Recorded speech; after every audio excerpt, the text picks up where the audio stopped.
Muy bien, así que ya estamos avanzando en nuestro estudio del Levítico, aquí en la serie Santos, donde estamos hablando sobre la importancia de este maravilloso texto revelado por el Espíritu Santo, revelado por el Señor, para preparar un pueblo especial, para preparar un pueblo para la venida del rescatador, del Salvador, del Mesías, Rey y Señor de la creación, quien hace nuevas todas las cosas, que es Jesucristo. Pero 1500 años antes, el Señor tenía un plan y estaba preparando a este pueblo. El Levítico, como decíamos, es el centro del Pentateuco. El Pentateuco, ¿cierto? O la Torá son los 5 libros de Moisés. Y el Levítico queda justo al centro. Y esto es muy importante porque la literatura semítica en general, lo que queda al centro tiene relevancia, tiene una importancia. De alguna manera le da ordenamiento a lo demás. Así que aquí lo que nosotros encontramos es que el Levítico está justo al medio. Tenemos Génesis, Éxodo, el Levítico que queda al medio y entonces Números y Deuteronomio. Y el tema del Levítico es cómo el pueblo puede habitar junto con Dios. ¿Cómo es posible que el Señor, santo, justo, implacable en su justicia, habite en medio de un pueblo que es pecador? En un mundo que además está maldito a causa del pecado, en una tierra que está maldecida a causa del pecado. En todo esto nosotros vemos la misericordia del Señor, pero también cómo el Señor revela su justicia, pero revela que Él quiere habitar junto a su pueblo. Él quiere estar con ellos. Por eso Él habita en el tabernáculo, por eso Él pone la casta de sacerdotes y las personas pueden acercarse. Pero hemos visto que el Señor entonces quiere reservar, por así decirlo, este territorio alrededor del tabernáculo. Está allí el tabernáculo donde habita la presencia del Señor y alrededor acampan las tribus de Israel. La idea es que esta misma lógica después ellos la lleven a la tierra prometida cuando se instalen allá. Que eso lo vamos a ver ya, justamente el Deuteronomio, el último libro de la Torá, termina, ¿cierto?, con el pueblo ya preparado e iniciando la campaña para poder poseer la tierra prometida. Pero mientras tanto ellos están acampando en el desierto. Al centro está el tabernáculo, alrededor acampan las tribus de Israel. Y todo este territorio se busca que allí pueda haber vida en abundancia. ¿Es posible vida en abundancia, vida plena, en una creación que fue maldecida por el pecado? Entre seres humanos, todos pecadores y todas pecadoras, todas culpables por su pecado, su negligencia, su transgresión y rebeldía contra el Señor. Todos culpables por su transgresión y rebeldía contra Dios. ¿Es posible? El Señor dice, sí, es posible.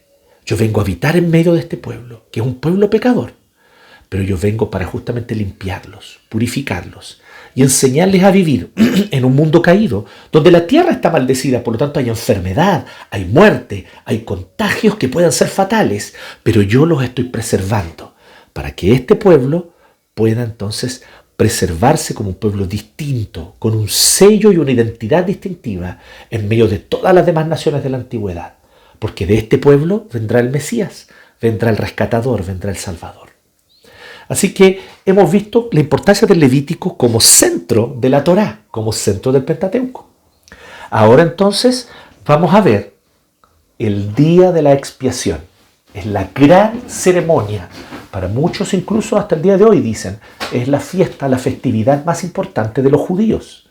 El día de la expiación, o Yom Kippur. El día de la expiación. ¿Y qué es lo que ocurre en el día de la expiación? En el día de la expiación, lo que nosotros vemos es que el centro del Levítico está aquí, justamente. Entonces, el Levítico es el centro de la Torá. El día de la expiación es el centro del Levítico. Aquí está el centro ordenador que le da orden y lógica a todo lo demás. Una gloriosa y maravillosa manifestación de cómo la gracia y la misericordia de Dios son intencionales y de cómo Dios hace todo el esfuerzo para acercarse a nosotros. Cómo, por lo tanto, esta maravillosa buena noticia es ya proclamada con claridad en el Levítico. No se trata de los esfuerzos de los israelitas para llegar a Dios. Se trata del esfuerzo de Dios para acercarse a los israelitas. Se trata del costo que Dios paga para habitar cerca de ellos. Se trata de cómo el Señor toma la iniciativa y se acerca a personas rebeldes, ingratas, transgresoras, como eres tú, mi querida hermana, como eres tú, mi querido hermano. Así que en este sentido nosotros vemos, por lo tanto, que este día de la expiación está aquí como central. Ya leímos Levítico 16, del 1 al 19. Aquellos que nos acompañan y que tal vez estén escuchando este mensaje lo van a escuchar después, ¿cierto?, por el podcast. Este es un buen momento para que pausen y se vayan a escuchar, ¿cierto?, o a leer Levítico 16 para que así lo tengan claro y luego entonces puedan volver a seguir escuchando el mensaje.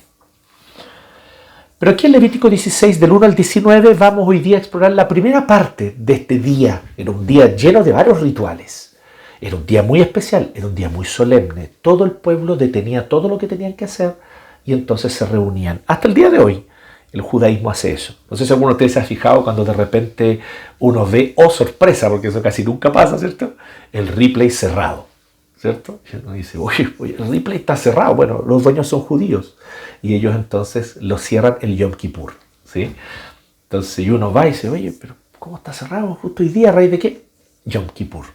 Entonces tú vas a ver que las tiendas cuyos dueños son judíos ese día las cierran, no importa el día de la semana que caiga, ellos entonces cierran y celebran el Yom Kippur. Evidentemente no lo pueden hacer como está aquí, no hay un templo, no hay altar. El único templo válido para los judíos es el templo que se construye en Jerusalén, donde ustedes saben que no se puede construir. Así que ellos hacen una serie de rituales y liturgias y ceremonias que de alguna manera recuerdan lo que eran estos rituales, pero no hacen estos rituales el día de hoy. Ahora, ¿qué es lo interesante que nosotros podemos ver aquí? Que el centro es la expiación.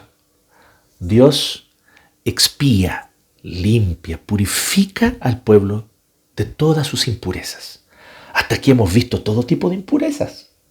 Algunas que son de orden moral y espiritual, bastante graves, ¿cierto?, que tienen que ver con lo pecaminoso, y otras que incluso son bastante naturales y que el mismo texto del Levítico los trata así, ¿cierto? Impurezas que, por ejemplo, para las cuales Dios no exigía ni demandaba que hubiese un sacrificio expiatorio, ¿cierto?, pero que eran impurezas en el sentido higiénico, ¿cierto?, como por ejemplo las secreciones naturales del cuerpo, el flujo menstrual. Bueno, tiene que lavarse, limpiarse con agua, es una impureza natural, no es una impureza, ¿cierto?, pecaminosa, pero debe limpiarse. Pero también en todo esto nosotros vemos, ojo con el mundo donde estamos viviendo. Estamos habitando un mundo donde la enfermedad es tan fácil, donde la falta de higiene puede traer enfermedades que se pueden contagiar y propagar con mucha facilidad y entonces muchos pueden terminar muriendo.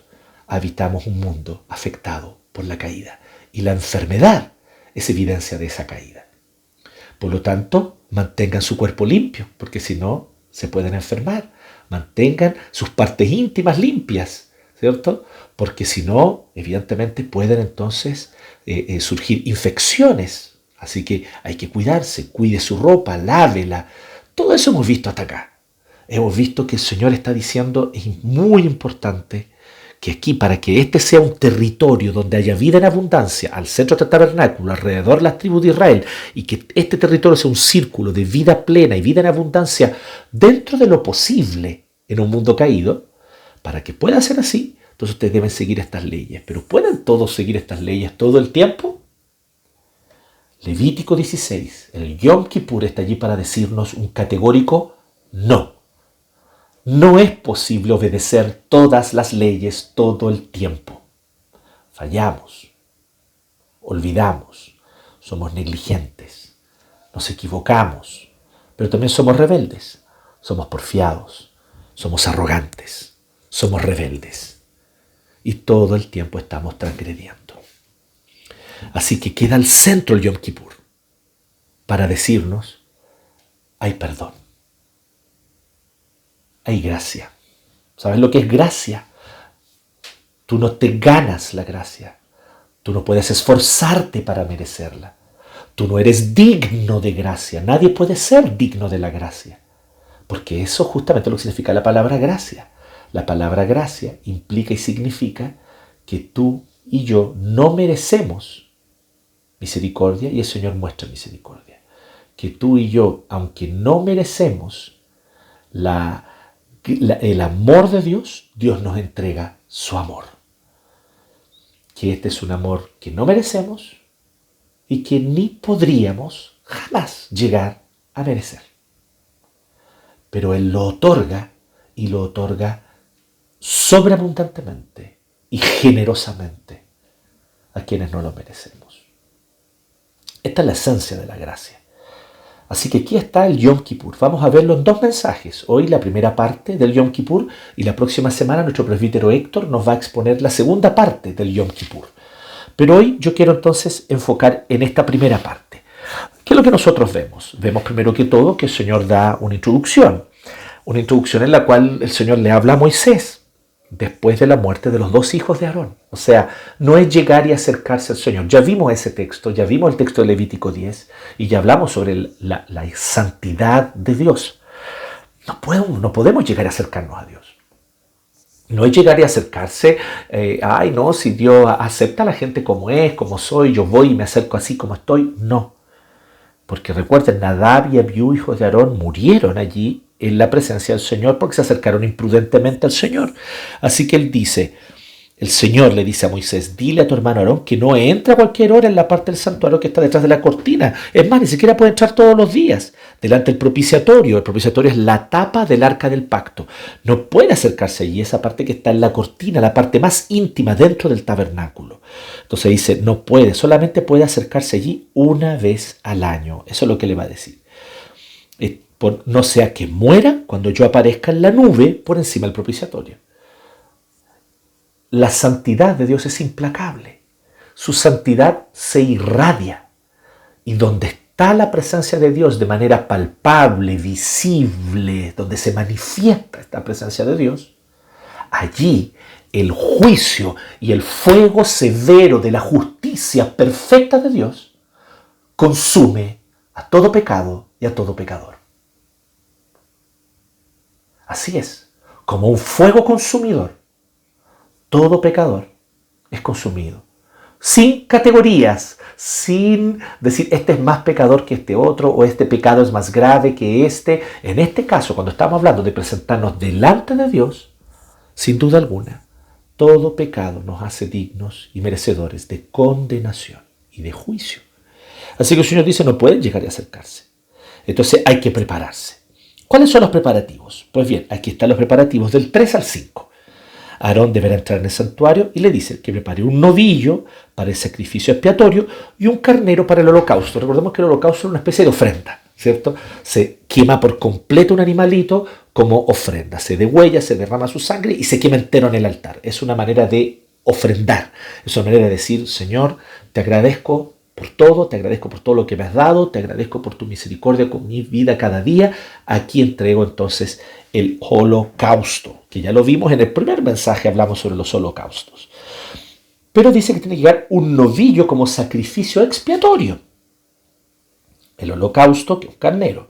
Pero además dice, se pondrá una túnica sagrada, él se tiene que preparar. Una túnica sagrada de lino, ropa interior de lino, se ceñirá con la faja de lino, se pondrá la tiara que va aquí arriba de lino. Estas son las vestiduras sagradas que se pondrá después de haberse bañado con agua. Se lava, totalmente higienizado, totalmente bañado, bien limpio. Se pone esta ropa especial con la cual él no se presenta como sí mismo. Él no es, hola, soy Aarón. No, él es el representante del pueblo. Oh, sí, hola, soy Aarón González, Aarón Castro tenemos nosotros en nuestra iglesia, ¿cierto? Soy Aarón da Silva. No, él se presenta no como Aarón Muñoz, no, él se presenta como soy un representante de todo Israel que está afuera del tabernáculo esperando mientras él va a ingresar a entregar la sangre, que vamos a ver eso en un ratito. Pero él entonces tiene que vestirse, cubrirse, él está literalmente investido de algo que es distinto a él, pero superior a él. él está investido de este deber de ser el sumo sacerdote. De la comunidad de los israelitas, Aarón tomará 2 machos cabríos además, para el sacrificio expiatorio. Y nuevamente un carnero para el holocausto. Entonces, hay carneros que son simples ofrendas que se queman por completo en el altar, pero animales expiatorios son 3. Entonces dejemos aparte los carneros, que son 2. Son en total 5 animales. Entonces ya tenemos los carneros para el holocausto. Son 2, ¿cierto? Entonces, uno por él y uno por todo el pueblo. Es una ofrenda de agradecimiento que se quema por completo en el altar. Ahí 2 animales. Nos quedan los otros 3. ¿Cuáles son los otros 3? Un novillo que va a ser entregado como expiación. O sea, este es el animal que va a pagar la culpa de Aarón y de su familia. Y luego nos quedan 2 chivos expiatorios, o 2 machos cabríos, perdón. Ya me adelanté, me estoy adelantando algo con respecto a la próxima semana. Pero son 2 machos cabríos. Uno de ellos va a servir como sacrificio expiatorio. Va a ser degollado y su sangre va a ser llevada por el pueblo delante del lugar santísimo. En el lugar santísimo delante de Dios. Y el otro va a ser enviado al desierto para morir en el desierto. Así que estos son los otros 3 animales expiatorios. Son 3 animales expiatorios. Un novillo por Aarón y su familia, que es degollado y su sangre llevada al altar, su sangre llevada al lugar santísimo. Un macho cabrío, también que es degollado y su sangre llevada al lugar santísimo. Y otro macho cabrío que va a ser llevado al desierto. Entonces dice: y los presentará ante el Señor al entrar a la tienda de reunión. Entonces Aarón echará suerte sobre los 2 machos cabríos. Se va a echar una suerte. ¿Cuál de los 2 se va al desierto?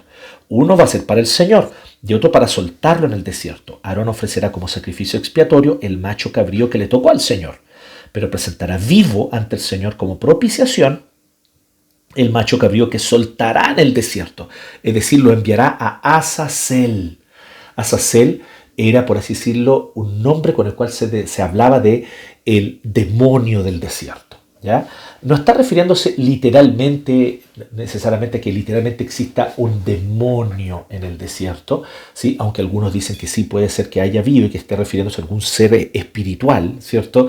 Que atormenta en el desierto, pero utilizando este lenguaje, tal vez otros intérpretes dicen metafóricamente, se refiere a que va a morir allí atormentado en el desierto, atormentado. ¿Cierto? Porque así como los demonios atormentan la vida espiritual de las personas, el desierto atormenta a alguien. Es un frío que hiela en la noche, es un calor que te consume en el día. No hay agua y te mueres de sed, ¿cierto? Bueno, eso va a ocurrir con este macho cabrío. ¿Ya? Él va a terminar muriendo en el desierto. Lo va a ver esto, el presbítero Héctor lo va a exponer la próxima semana.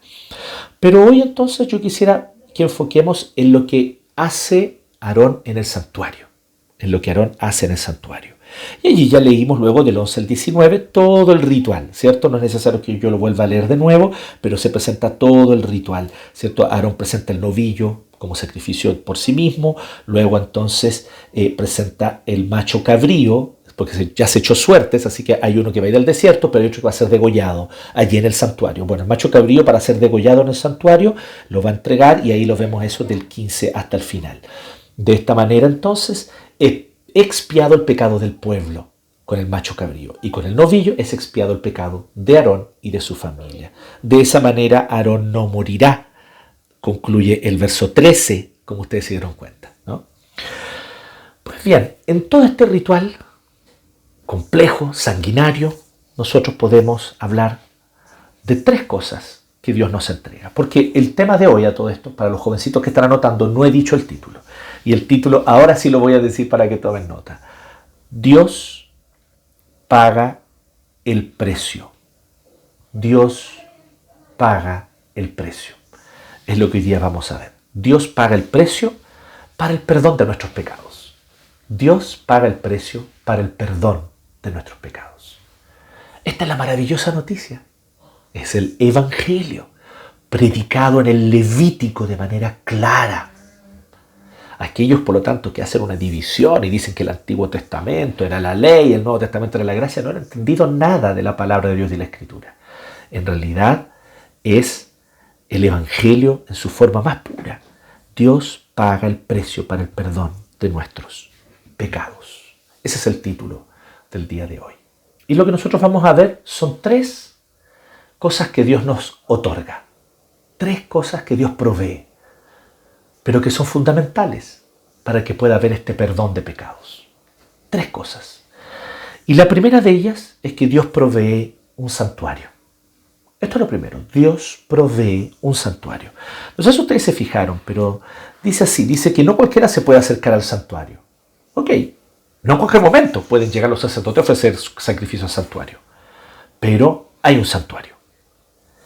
Y para entrar al santuario deberá entrar con, y ahí entonces dice todo lo que tiene que llevar, novillo, también un carnero para el holocausto, 2 machos cabríos y un carnero para el holocausto a nombre del pueblo. Eso es lo que tiene que presentar y solamente una vez al año podrá ingresar hasta el lugar santísimo. Dice además, él deberá vestirse así, ropa interior, ropa por encima, todo eso. Se ceñirá de esta manera, las vestiduras que se pondrá después de haberse bañado con agua, tiene que prepararse. Todo esto para que pueda entrar. Pero entonces dice que de esta manera lo que va a hacer el Señor literalmente, y no sé si ustedes se fijaron en esto, pero dice que el altar quedará purificado. Y que todo este lugar, este centro de donde está el pueblo de Israel acampa alrededor, que es este sector del santuario, quedará santificado, quedará limpiado, quedará purificado. Este punto es muy importante. Dios está preocupado de que su santuario esté limpio espiritualmente, esté limpio del pecado, de la culpa. Así que esto es lo primero que nosotros vemos. Dios provee un santuario. Y esta es la idea del Levítico en general. Por algo el Yom Kippur, esta ley del Levítico 16, es el centro del Levítico. Porque efectivamente Dios quiere habitar con su pueblo y Dios se propuso habitar con su pueblo y se instala allí en el tabernáculo para poder tener comunión con el pueblo que acampa alrededor. Pero para eso Dios provee un santuario. Este es el centro del Levítico. Y el Levítico es el centro del Pentateuco. ¿Cómo comienza el Pentateuco, la Torá?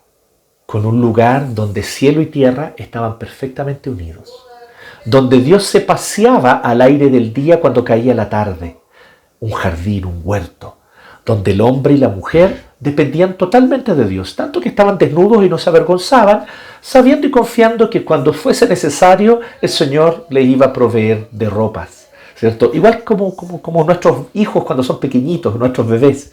Ellos no se ponen a pensar, oh, necesito ropa. Cuando son bebés somos nosotros, los padres, los que los vestimos. Somos nosotros los que decimos, ah, chuta, hoy día hace más frío y le ponemos un chalequito. No es que el niño diga, cuando es un bebé, ¿no? Oye, papá, necesito un chaleco, ¿cierto? Un bebé de 3 meses, de 6 meses no te dice eso. Ni percibe esa necesidad. Bueno, así también nuestros primeros padres estaban desnudos porque había un clima agradable, había intimidad entre ellos, no habían otros seres humanos, no había necesidad de ropa aún en ese momento. Cuando fuese necesario, Dios los iba a vestir. ¿Qué es lo que está mostrando eso? Dependencia total, absoluta de Dios, un lugar donde el cielo y la tierra se encontraban. Y donde también, por lo tanto, dicen algunos intérpretes escriturales, al parecer era normal que seres sobrenaturales y angelicales anduvieran por allí. Entonces, el ser humano en este huerto, en este jardín, pleno de abundancia, con frutos, disfrutando de su comunión con los animales, cuidando la creación, disfrutando de su comunión unos con otros. Todas las tardes con el aire del día el Señor se paseaba en el huerto para conversar con ellos, para hablar con ellos. Imagínense lo potente de esta maravillosa escena y de este estilo de vida, donde además, según algunos intérpretes, seres sobrenaturales y angelicales se paseaban por ahí. Y por eso no les extrañó que la serpiente les hablara, ¿sí? Porque habían seres allí sobrenaturales todo el tiempo con ellos. Por lo tanto, lo que nosotros vemos es que en este contexto Dios habitaba con ellos. Y el cielo y la tierra estaban unidos. ¿Qué pasó cuando el pecado ingresó? Esto quedó separado. Y este lugar quedó restringido. Un lugar de santidad, de vida plena, de vida abundante. Ellos fueron expulsados de este huerto. Porque siendo pecadores, no pueden habitar en el huerto porque lo contaminan. ¿Les parece conocido esto? ¿Se fijan por qué el Levítico está todo el tiempo diciendo el santuario no debe estar contaminado, este territorio alrededor del santuario no debe ser contaminado, el que esté con una enfermedad contagiosa debe salir del campamento hasta que se mejore? Todo lo que hemos visto en los mensajes anteriores. Yo no voy a repetir eso porque usted puede acceder en el YouTube a los mensajes anteriores para ver a qué nos referimos.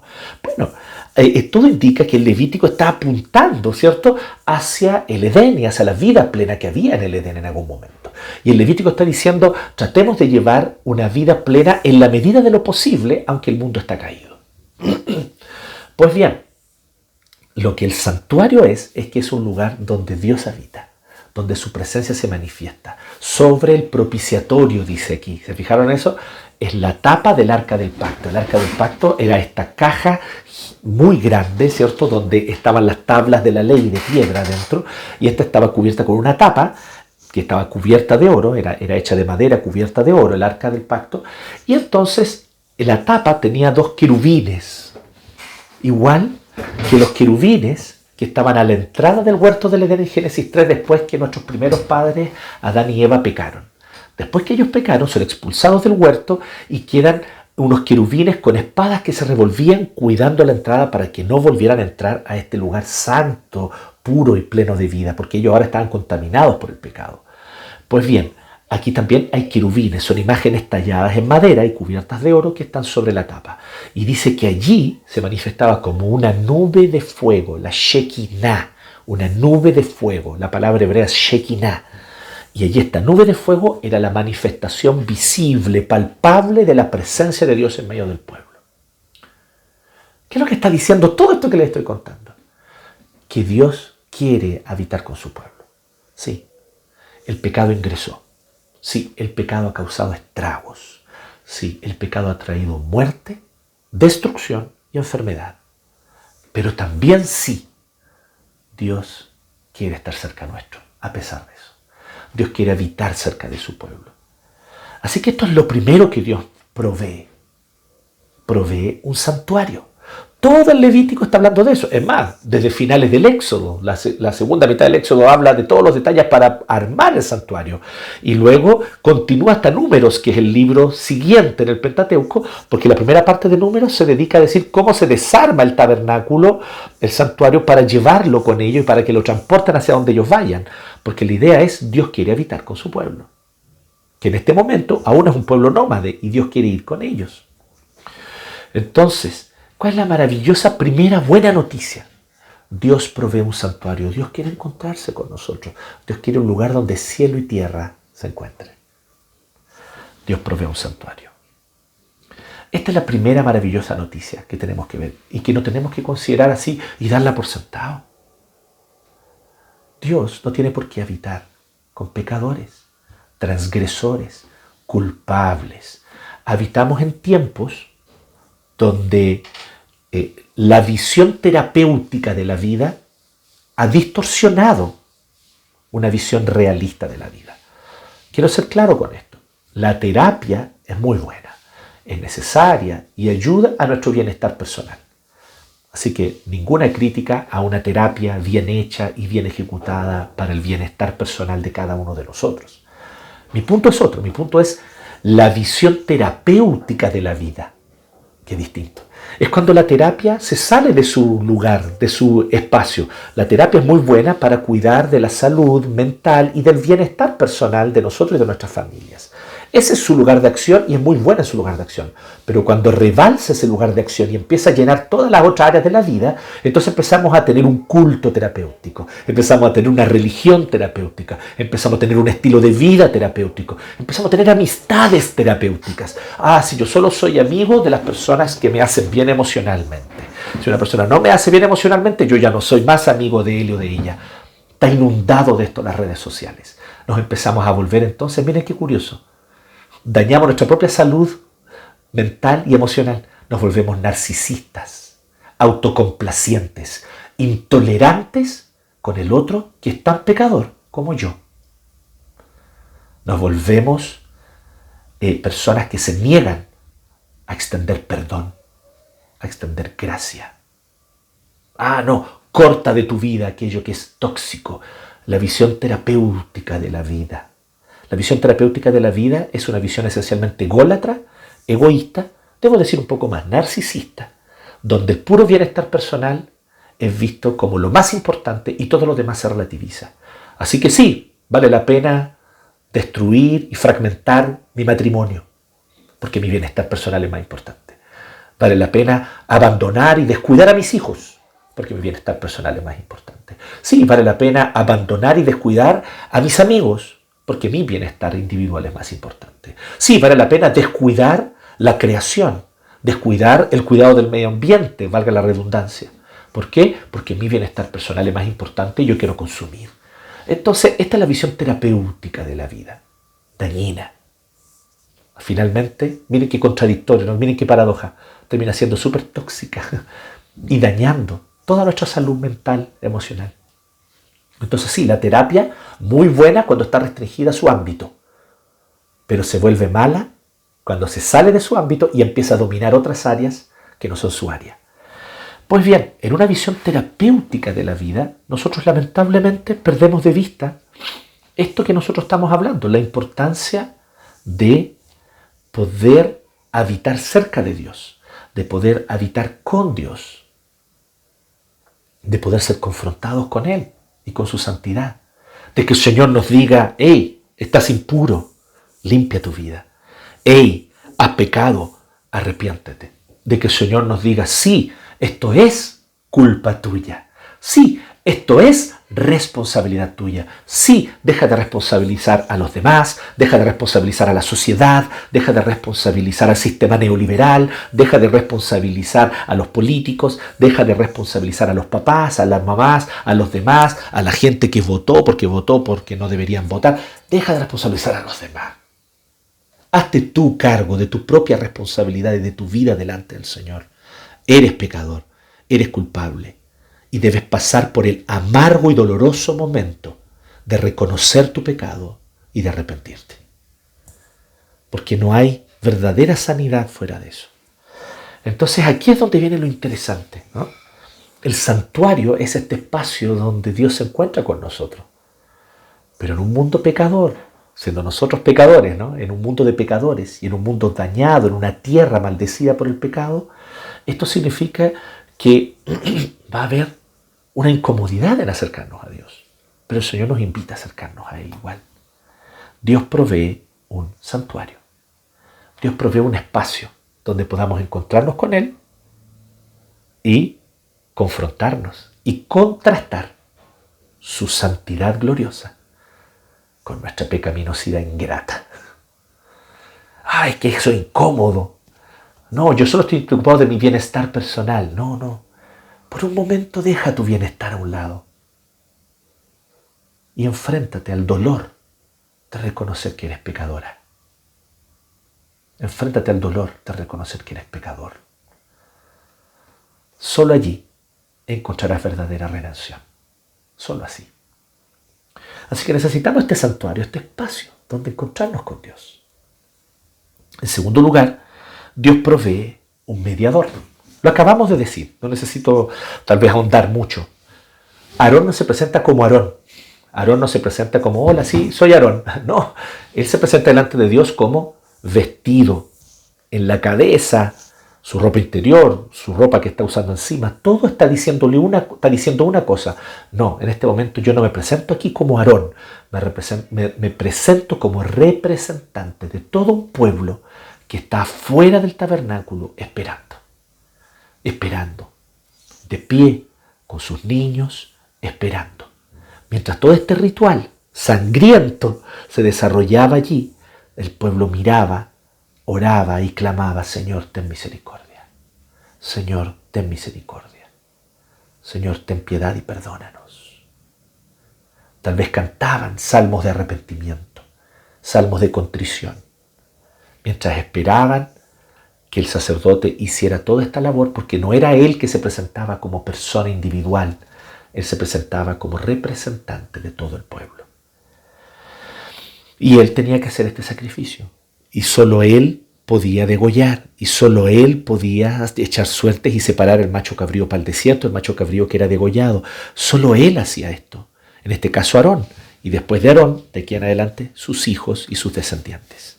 Entonces, ¿de qué estamos hablando? Estamos hablando de un mediador. Esto es lo segundo que Dios provee. Primero, Dios provee un santuario, un lugar, un espacio donde encontrarnos con Él. En segundo lugar, Dios provee un mediador. Alguien que represente al pueblo delante de Dios, pero también haga otra cosa. represente a Dios delante del pueblo. Porque ¿qué ocurría? No sé si ustedes se acuerdan cuando fueron consagrados los sacerdotes. Lo predicó nuestro seminarista Luis Serrano hace algunas semanas atrás.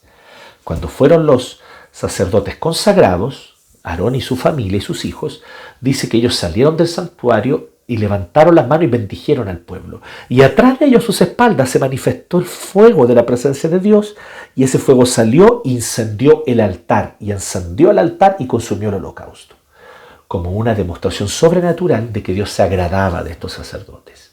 Pero también para decirle al pueblo, yo estoy con ustedes, y el pueblo vio la gloria de Dios. Pues bien, cuando el sacerdote, después de entregar la sangre del novillo por él y por su familia adentro del santuario, en el lugar íntimo, en el lugar santísimo, luego volvía, degollaba el macho cabrío y llevaba esa sangre, y ahora hacía expiación por el pueblo y llevaba esa sangre hasta el lugar santísimo por el pueblo, porque lo que él hacía era tomar esa sangre, entraba detrás de la cortina, allí estaba el arca del pacto, esta arca hecha de madera y bañada en oro, y él venía y aspergía sangre. Yo no sé cuántos de ustedes vieron esta película, ¿cierto?, de Indiana Jones y el arca perdida, donde justamente trata del arca del pacto, ¿no? Y uno ve el arca brillosita, brillante, de oro, ¿cierto? Y uno dice, wow, impresionante, ¿cierto? Bueno, muy probablemente el arca no era así. El arca estaba toda salpicada de sangre. Sangre de novillo y sangre de macho cabrío. Salpicada, porque todos los años, una vez al año, tenía que ir el sacerdote y aspergir, y de esta manera entonces santificar ese lugar, y de alguna manera delante de la presencia de Dios decir, aquí hay sangre derramada, hemos pecado, el alma que pecare, esa morirá, la paga del pecado es muerte. Sin embargo, aquí está, hay muerte, alguien murió, alguien fue degollado allá afuera para pagar por nuestro pecado. Y entonces el mediador tenía que hacer esa labor. No podía ir cualquiera. Esto es lo segundo que Dios provee, un mediador. Entonces, después de que salieron de allí, y el pueblo los veía salir, respiraban aliviados, decían, no fue consumido como Nadab y Abiú, que fueron consumidos delante del Señor, no fue consumido. Significa que el Señor aceptó la sangre del macho cabrío, el Señor aceptó la sangre del sacrificio expiatorio, hemos sido perdonados. Y ahora entonces los salmos que eran de contrición ya cambian, empiezan a cantar salmos de alabanza. Gracias, Señor, gracias, Jehová, gracias por tu perdón, gracias por santificarnos, gracias por limpiarnos, gracias por tu misericordia. Y habían ahora salmos de alabanza y de alegría delante de Dios, porque Él los había perdonado, había aceptado la sangre del sacrificio expiatorio. Esto entonces hacía que Aarón, como mediador, ahora fuese un representante de Dios al salir del santuario, al salir del tabernáculo, y el pueblo verlo, estaba proclamando con ese solo hecho de salir de allí una buena noticia. Y salía y decía, el Señor ha aceptado la sangre del macho cabrío, el Señor ha aceptado el sacrificio expiatorio, alabemos a Dios. Y Aarón extendía sus manos y bendecía al pueblo, y el pueblo se alegraba. Él traía buenas noticias de parte de Dios. Entonces Aarón no solamente era representante del pueblo delante de Dios, también, especialmente al salir del tabernáculo, era un representante de Dios delante del pueblo, para comunicarles buenas noticias. Mediador, un mediador entre Dios y su pueblo. Dios provee un mediador. En tercer lugar, Dios provee un sustituto. Y esto es toda la idea central del día de la expiación, ¿no? Toda la idea central del Yom Kippur gira en torno a eso. A que efectivamente Dios entrega un sustituto, alguien que pueda morir en mi lugar. La paga del pecado es muerte, como decíamos. El alma que pecare, esa morirá. Todas palabras de Dios. Dios que nunca falla, Dios que nunca miente. La palabra de Dios que es cierta y verdadera y absoluta, nos dice que la paga del pecado es muerte. Entonces, ¿cómo hacer para no morir? ¿Cómo hacer para no morir? Que otro muera en mi lugar. Pues mire qué interesante. El mediador tiene que entregar un novillo por él y por su familia. Este mediador es pecador. Este mediador también es culpable, pero necesita primero limpiarse y prepararse para luego, porque primero es su ofrenda suya y por su familia. ¿Por qué es importante esto? Porque primero él tiene que quedar limpio. Por eso dice que él hace todo eso del 11 al 14. Es todo el ritual para él, Aarón y su familia ser perdonados. ¿Y cómo termina el 13? De esa manera Aarón no morirá. De esta manera Aarón no morirá. Es muy importante esto. Ahora entonces, que Aarón ya entregó y ahora él está habilitado como mediador, viene entonces el macho cabrío en favor del pueblo, dice el 15. Y llevará su sangre detrás de la cortina y hará con esa sangre lo mismo que hizo con el novillo. La rociará sobre y delante del propiciatorio, esta tapa que tenía unos ángeles tallados cubiertos de oro. Allí derramará la sangre, la aspergirá, hacía la propiciación por el santuario para purificarlo de las impurezas y transgresiones de los israelitas, cualesquiera que hayan sido sus pecados. Cualesquiera que hayan sido sus pecados. Hay perdón, hay gracia, porque alguien murió en tu lugar. Esa es la maravillosa noticia. Eso es lo que este macho cabrío representaba para el pueblo, o este novillo para Aarón. Alguien que muere en mi lugar. Su sangre es derramada y esta sangre como testigo es llevada delante del Señor y puesta ya sobre el arca del propiciatorio diciendo, alguien ya fue degollado afuera, alguien murió, sí. La paga del pecado es muerte y por eso traemos la sangre de alguien que murió por todos nuestros pecados. Esto no habría sido posible si Dios no lo hubiese provisto. Si se le hubiese ocurrido a alguien del pueblo, ya lo vimos. Dios no acepta adoración inventada por nosotros. Esto Dios no lo habría aceptado. ¿Por qué Dios lo acepta? Porque Dios lo ordena. Dios acepta lo que Él ordena. Así de soberano es nuestro Dios. Así de soberano es nuestro Dios. Dios solo acepta lo que Él ordena. Así que lo que hace con esto es entregar entonces la sangre de alguien que murió. Así que luego Aarón saldrá para hacer propiciación por el altar que está delante del Señor, tomará sangre del novillo y del macho cabrío, la untará sobre cada uno de los cuernos del altar. También hay que purificar el altar, que esto está fuera de la tienda, estaba en el patio del santuario, donde allí estaba el fuego constante quemando. Bueno, allí tiene que entonces purificar también. La untará sobre cada uno de los cuernos, que son las puntas del altar. El altar tenía 4 puntas, entonces debía entregar ahí esa sangre, debía marcarlo, y con el dedo rociará con sangre el altar 7 veces. Así lo santificará y lo purificará de las impurezas de los israelitas. Es posible un lugar donde habite el Señor con nosotros. Es posible, pero para que esto sea posible, alguien tiene que morir. Y esa sangre debe quedar como marcar como sustituto, como marca, como testimonio de que hay un sustituto. Así que Dios provee un sustituto que muere en lugar del que merece muerte. Muere en el lugar de quien merece muerte. ¿Qué podemos entonces concluir de esto? Dios provee un santuario, Dios provee un mediador, Dios provee un sustituto. ¿Sabes quién es? Hoy es que tengo una maravillosa noticia. Todo esto, tú dirías, uy, pucha, yo peco tanto, me equivoco tanto, deberíamos volver a eso. ¿Por qué no tenemos un santuario? ¿Por qué no tenemos un sumo sacerdote que se vista de lino? ¿Por qué no tenemos nosotros un sustituto para que lo sacrifiquemos? Hay un animalito a la entrada del templo antes de... No, nada de eso necesitamos nosotros, porque esto era un tiempo donde estas eran sombras para preanunciar el verdadero santuario, el verdadero mediador y el verdadero sustituto. El santuario, el mediador y el sustituto se llaman Jesucristo. Juan 1:14 nos dice que Él, el Verbo, el Hijo de Dios, el Dios eterno, por medio de quien todas las cosas fueron creadas, se hizo carne, o sea, asumió cuerpo, huesos, músculos como nosotros, naturaleza humana, y Él entonces vino y habitó entre nosotros. Y cuando dice habitó entre nosotros, lo que está diciendo ahí literalmente en el griego es armó su tabernáculo entre nosotros. Armó el tabernáculo para habitar con nosotros. Jesucristo es el santuario de Dios.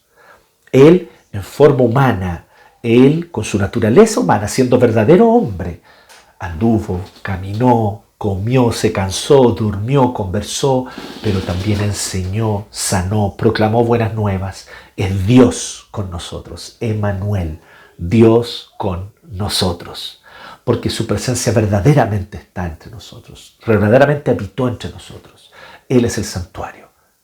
Entonces todo el que se acerca a Jesús se acerca a Dios. Todo el que quiera conocer a Dios solo podrá conocerlo mediante Jesucristo. Voy a subir a la montaña, a la cordillera para contemplar a Dios en la naturaleza. Sí, podrás ver las obras de Dios, pero no a Dios. Y te deleitarás en ver cómo esas obras reflejan la gloria de Dios, pero no son Dios. Y tú dirás, no, es que yo voy a meditar entonces para encontrar ese silencio, esa paz interior. Pues bien, vas a encontrar entonces dentro tuyo tal vez un lugar de silencio interior, pero eso no es Dios y no es Dios el que habita allí. Dios no es el que se manifiesta allí.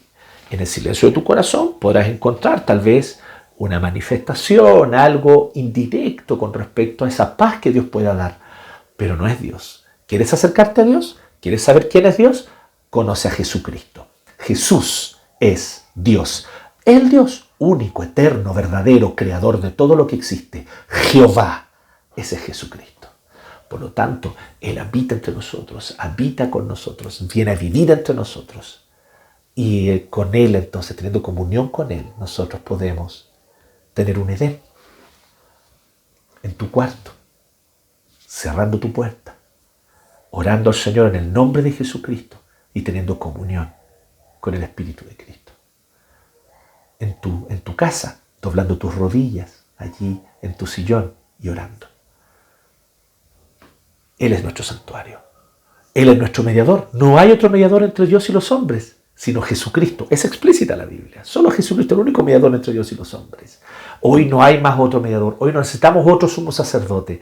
Ya los antiguos mediadores del Antiguo Testamento cumplieron su papel y solo eran, nuevamente, un reflejo, una sombra oscura del verdadero y definitivo mediador, que es verdadero Dios, pero también es verdadero hombre. Así que Él, sin duda alguna, que representa a Dios para nosotros, porque Él es Dios.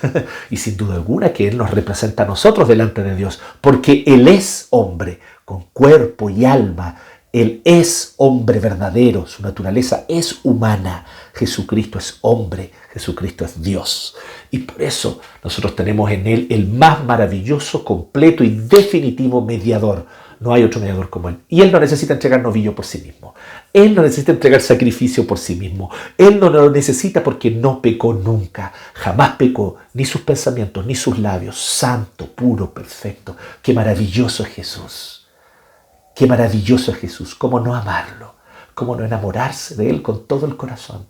Siendo Él tan perfecto, tan justo, tan santo, tan majestuoso, tan lleno de amor, de gracia, misericordia y tan cercano a nosotros, identificándose con nosotros, siendo hombre como nosotros, comiendo con nosotros alrededor de la fogata. Ese es Jesús. Él es nuestro mediador y Él es nuestro sustituto. Nadie me quita la vida, dice Jesús. Yo la pongo. Porque a esto vino el Hijo del Hombre, a poner su vida en rescate de muchos. Y eso es lo que Él hace. Él entrega su vida para rescatarnos. Él entrega su vida para salvarnos. ¿Y cómo lo hace? Él nunca pecó, pero recibe el castigo que merece el pecador. Es el castigo que merezco yo.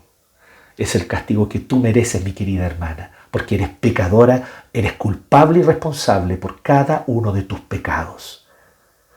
Pero el Señor los pagó por ti, fue a ese lugar, a esa cruz, sufrió la tortura y fue separado espiritualmente de una manera incomprensible para nosotros, pero Él allí clama, Dios mío, ¿por qué me has desamparado? Y allí entonces Él derrama su vida, carga con todo el juicio y recibe el juicio de Dios sobre sí.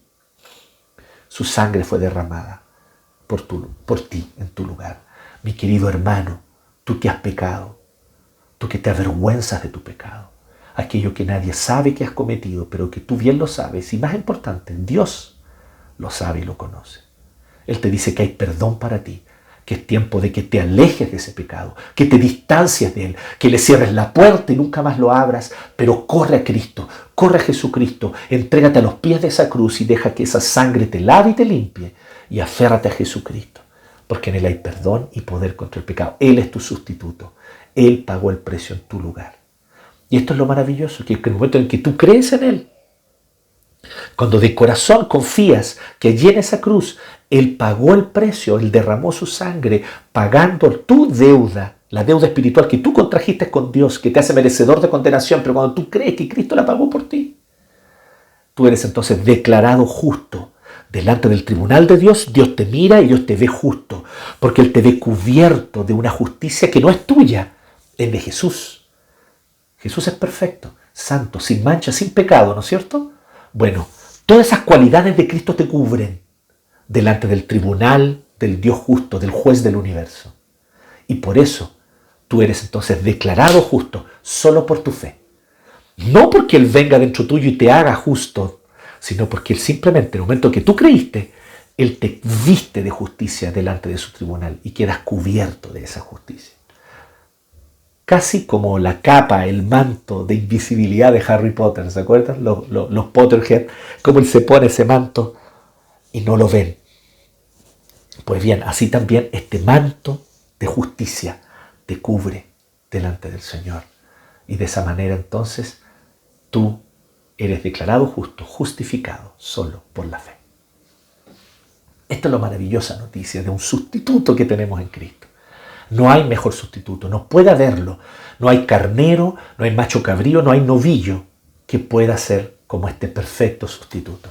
Jesucristo hombre, aquel que dio su vida por nosotros. ¡Qué maravilloso! Cristo es nuestro santuario. En Él y mediante Él nos encontramos con Dios. Cristo es nuestro mediador, que nos representa delante de Dios y que representa a Dios para nosotros. Cristo es nuestro sustituto, que gracias a Él hay perdón de nuestros pecados, hay gracia y misericordia y también la posibilidad de una nueva vida. Que Dios te bendiga.